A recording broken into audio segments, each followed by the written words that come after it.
السلام عليكم ورحمة الله وبركاته. يوم جديد ويوم سعيد على حضراتكم إن شاء الله. في مفاجأة مدوية وغير متوقعة امبارح فاجئنا كلنا ببيان من إدارة النادي الأهلي بتعلن توجيه الشكر للكابتن سيد عبد الحفيظ مدير الكورة في النادي الأهلي. طيب ما وجهوا الشكر لسيد عبد الحفيظ وبس كده؟ لا يا باشا، ده تعيين خالد بيبو مديرا للكرة مكان سيد عبد الحفيظ. طيب خالد بيبو بقى كان بيشتغل ايه؟ كان بيشتغل رئيس قطاع الناشئين في النادي الاهلي. طيب هنسيب المكان فاضي؟ قال لك لا يا باشا، احنا هنودي وليد سليمان، اسطوره من اساطير النادي الاهلي، هيمسك قطاع الناشئين بالنادي الاهلي. لحد كده في مشاكل؟ هو بالنسبه لي ما فيش مشاكل، ولكن في مفاجاه. انا اتفاجئت، يعني انا بصيت على القرار وقعدت افرك في عيني. يعني ازاي تشيل كابتن سيد عبد الحفيظ؟ يعني اصل معلش، انا ما يبقاش عندي عربيتي ماشيه تمام واروح اغير لها العفشه مثلا. طب ما هي ماشيه تمام، هي مفيش فيها حاجه، ما بتلقلقش العربيه، بتلقلقش. يعني العربيه مسفراني ومودياني كل حته. انا جايب يعتبر كل البطولات انا فايز بيها. اوضه اللبس الى حد كبير انا مسيطر عليها. يعني موقف زي اللي حصل امبارح وهنجيله برضو في الفيديو، اللي هو موقف احمد عبد القادر، ده بالنسبه لسيد عبد الحفيظ ما يعديش عادي كده. ده اقل واجب يا باشا 250 300 الف جنيه غرامه، وبعدين نقعد بقى نتكلم مع بعض، نشوف نعمل تحقيق، نشوف الدنيا فيها ايه، او الكلام اللي عبد القادر بيقوله ده. يعني انا بالنسبه لي قرار مفاجئ جدا، قرار اكيد اكيد اكيد وراه حاجه، مش قرار اللي هو انا نمت صحيت قلت لازم اشيل سيد عبد الحفيظ واجيب مكانه خالد بيبو. يعني انا مش عارف، وهل شخصيه خالد بيبو او شخصيه كابتن خالد بيبو يعني قريبه من شخصيه كابتن سيد عبد الحفيظ؟ يعني هيبقى قاعد على الدكه كده، اللعيبه قبل ما تعمل اي حاجه هتبقى خايفه او هيبه سيد عبد الحفيظ، او يا ترى كابتن سيد هيعمل فينا ايه؟ كابتن سيد كلها عارفين وقع عقوبات على لعيبه بالملايين بالملايين عشان تاخيرات، وعشان يظبطهم اداريا وفنيا يعني لا، كابتن سيد عبد الحفيظ ليه تقله يا جماعه في الملعب، ليه تقله في الرد على سواء كان المنافسين او في الرد على الاعلام، ليه تقله في كل حاجه. ازاي انا ابقى بتفرج على ماتش او اللعيبه بتلعب والكابتن سيد مش قاعد بره؟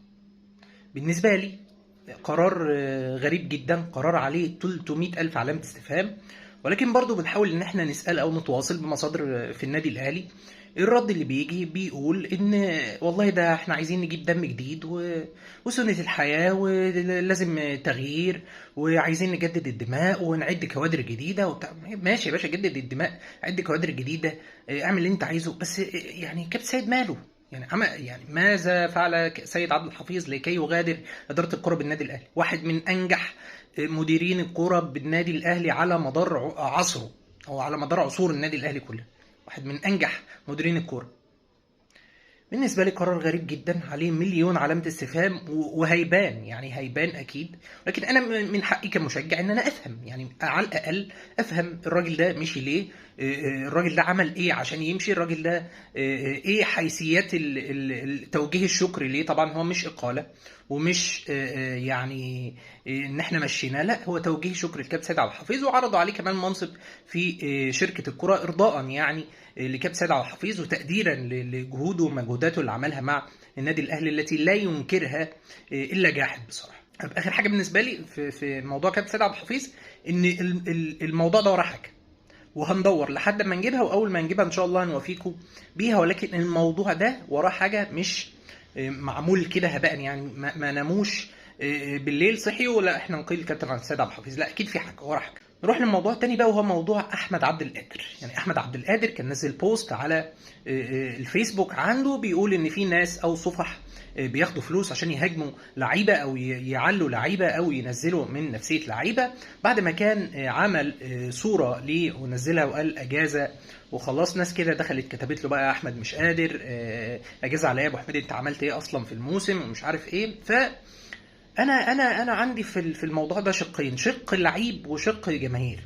يا جماعه يعني احنا كلامنا بيبقى صعب، ولكن لما تيجي تنتقد حد اتمنى ان انت تنتقده في الملعب. يعني انتقده في الملعب، قول والله تحركاته مش صح، راجل بيرقص وهو باصص تحت رجله، لما بيجي يبص مثلا ما عندوش الفيجن اللي هو بعد ما يرقص ويعمل الحنكشه اللي هو بيعملها دي. وعلى فكره هو من يعتبر اللعيب الوحيد، او من اللعيبه النادره اللي يعدي واحد على واحد او بيحل لك مشكله، تمام. فقول عنده مثلا نقصه اللمسه اللي قبل الاخيره اللي هي بتاعه الاسيست، قول ان هو اناني، وقول مفيش مشاكل انتقده في الملعب، ولكن ما تنتقدوش خارج الملعب او تحسسه ان هو يعني انت مش في ظهره، او انت مش معاه، او انت عايز تبطله كوره، او انت عايز تاذيه نفسيا. طب ليه؟ دي حاجه. الحاجه التانيه يا احمد عبد القادر، انت راجل لعيب في النادي الاهلي، واتمنى ان انت تعرف يعني ايه انت لعيب في النادي الاهلي او نعمه النادي الاهلي. انت راجل في احسن نادي يمكن في افريقيا وفي مصر وفي الشرق الاوسط وفي حاجات كتير جدا يعني، نادي من النوادي العالميه. احس بالنعمه دي وما تفكرش يعني الجماهير مهما قالت ما يتردش عليها يا عم احمد.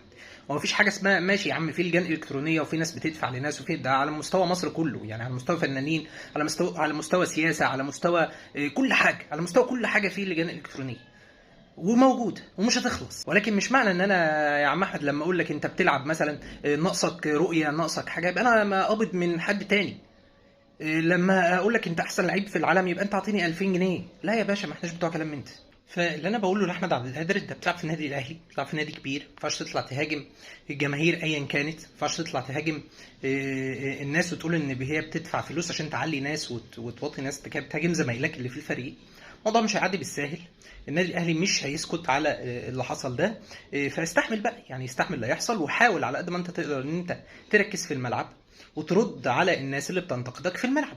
الحاجه التانية، بص على ردك وبص على رد قفشه. يعني بص على اخر بوست القفشه كان عامله بعد ما الموسم انتهى، قال لك يا باشا الموسم انتهى، انا الناس دي كانت بتقول لي كلام كان بيضايقني، ولكن ده اللي كان بيخليني اشتغل اكتر وبيحفزني اكتر ان انا اعمل احسن ما عندي. وقال لك انا ارقامي بتقول 1 2 3 وان انا مشارك اكتر من 70% و وهرد عليك في الملعب، ما عنديش اي مشكله. هو بيرد في الملعب.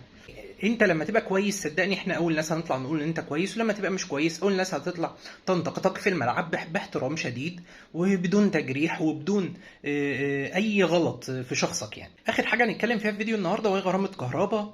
يعني خلاص هو محامي كهربا كان نزل بوست وقال ان احنا نتقابل بعد ما القيد ينتهي، اللي اتمد بالمره يعني ل 4 اغسطس طبعا عشان مشاكل الفرق، معاش فلوس تسدد لاتحاد الكره الفلوس اللي كانت مطلوبه منها عشان تسجل اللعيبه. يعني كلنا عارفين ان كهرباء لو ما تمش دفع الغرامه هيتم ايقافه 6 شهور كمان. يعني هي محلوله بالنسبه لمحامي كهرباء، ولما يبقى قرار وقف 6 شهور يجي كهرباء ممكن يدفع الغرامه ويبقى يحلها حلال بقى وقتها العقوبه هتتشال ولا مش هتتشال. ولكن دايما الفيفا بيقف في صف اللاعبين قصاد الانديه، وربنا عليه التسهيل بقى في موضوع كهرباء ده. خد اكتر من وقته بصراحه، عايزين نخلص الموضوع، ولكن هم لحد الان محامي كهرباء مش عايز يدفع الغرامه عشان ما تساعدش نادي الزمالك في المشكله الماليه اللي هم فيها يعني. قال لك بعد القيد عشان ما يقدروش يجيبوا بيها لعيبه بيردها لهم عشان ما رضوش يقسطوا الغرامه. يعني انتوا ما رضيتوش تقسطوا الغرامه، خلاص يعني احنا هنعمل 1 2 3 يعني. بس وبكده نكون خلصنا حلقتنا النهارده. يا رب الحلقه تكون عجبتكم. لو عجبتكم ما ننساش نعمل لايك وفولو على الفيسبوك عشان يوصلك كل جديد، ولو بتتابعني على اليوتيوب ما تنساش تعمل اشتراك في القناه ولايك للفيديو.